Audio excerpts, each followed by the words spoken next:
Hi, I'm wearing my hat because I just got back from a walk. I got some things I've got to do, so I don't really have a lot of time for this today, and I've kind of shortened this. This is called Narratives and Grievances. Let's talk about recent events in Russia's war against the world. Cables are being cut in the Baltic by Russian or Chinese ships or ships that are doing the bidding of the Russians and Chinese.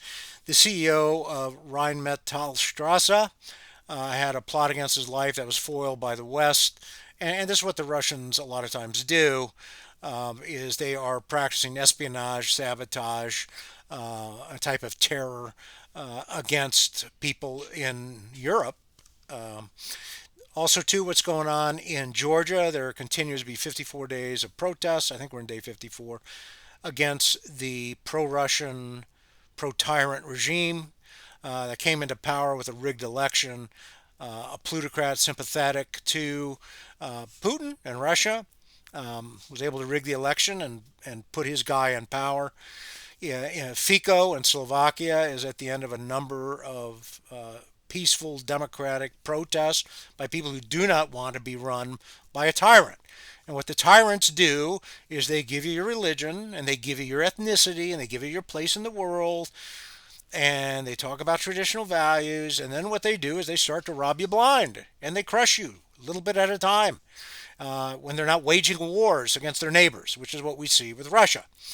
And so this is why Russia has to be defeated, Putin removed, its regime changed, and the society reordered. Because it is given rise repeatedly to imperialism and it's given rise to supernationalism under Putin. And none of this is legitimate. None of this is ethical. None of this is moral. You cannot have a nationalism that causes wars with other countries. That's immoral. That's wrong. Okay? All right, so we're in the middle of a big war, disinformation, psyops, and it's all meant to change our perception of what is going on, our perception of what's happening with Russia and the Russians, and to a degree China. It's all meant to get us to change our policies here in the West so that we withdraw. We just focus on our navels, internal conflict, try to resolve that, which never gets resolved, of course. And meanwhile, Russia and China get stronger in the international arena and more powerful. Also, too, these disinformation narratives are meant to demoralize us and divide us. Divide us.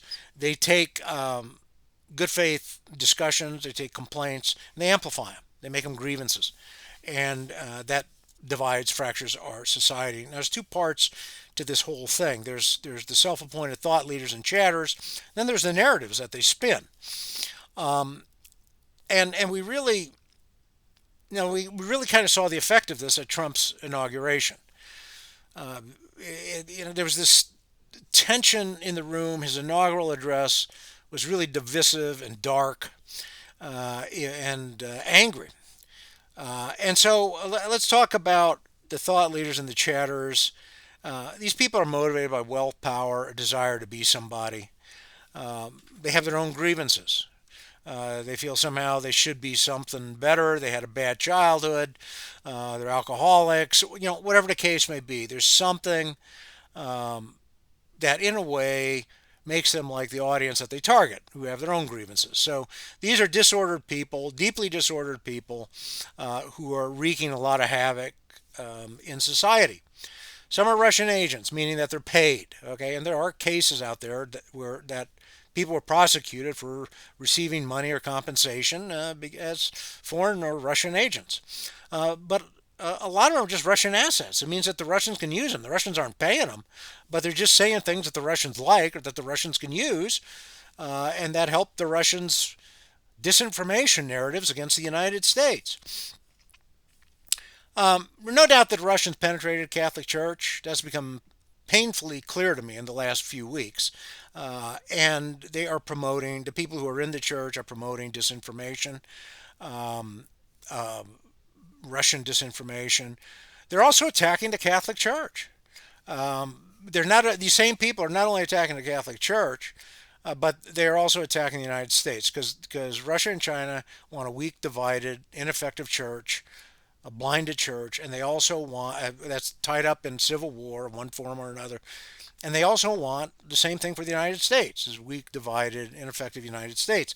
So the other day I saw on somebody's webpage or social media posting a saying, which is at the beginning of this program. And it's a question for Catholics. How can you give obedience to a pope who wants to destroy the ancient liturgy? Well, I mean, this is disinformation. It creates division. It creates a narrative that's very dark. It attacks the leadership of the church. It divides the church. And this is a similar type of theme that we saw the Trump Musk machine produce in the secular arena with the United States, with the so called deep state, which depends who you talk to. It could just be a bunch of middle aged guys with an expanding waistline and short sleeve shirts and pocket protectors and polyester pants and clip on ties. A bunch of GS9s and 10s. That's the deep state, according to some people.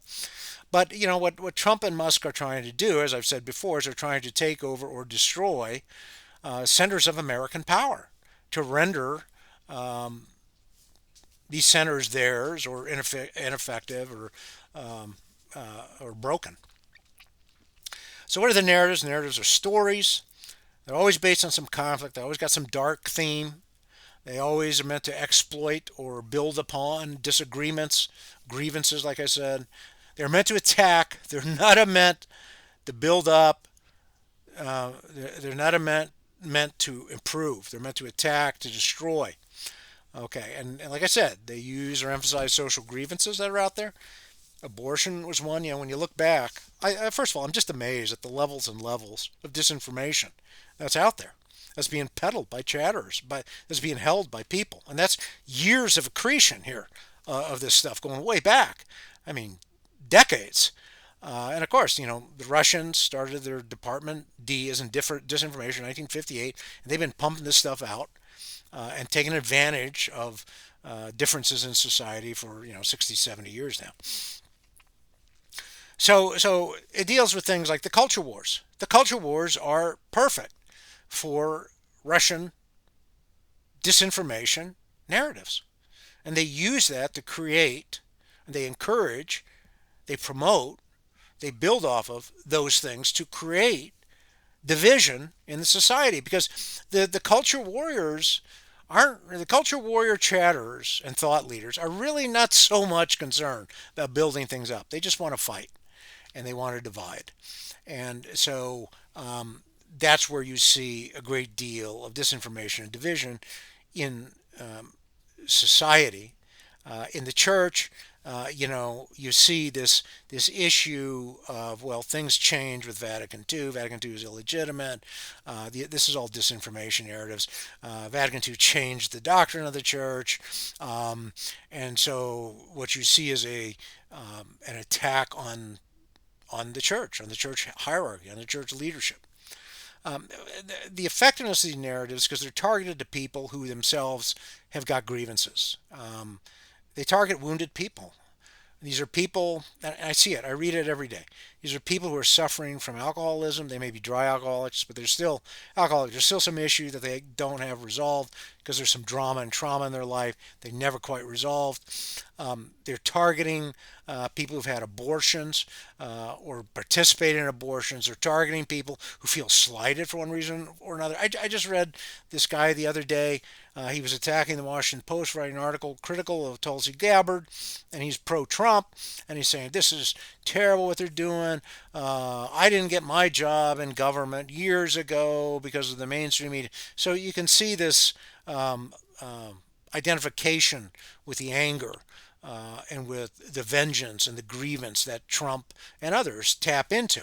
Okay, so, and then you have more people carry a lot of drama and trauma with themselves, this is weaponized and it is used against the country and against others within the country, used against the church too.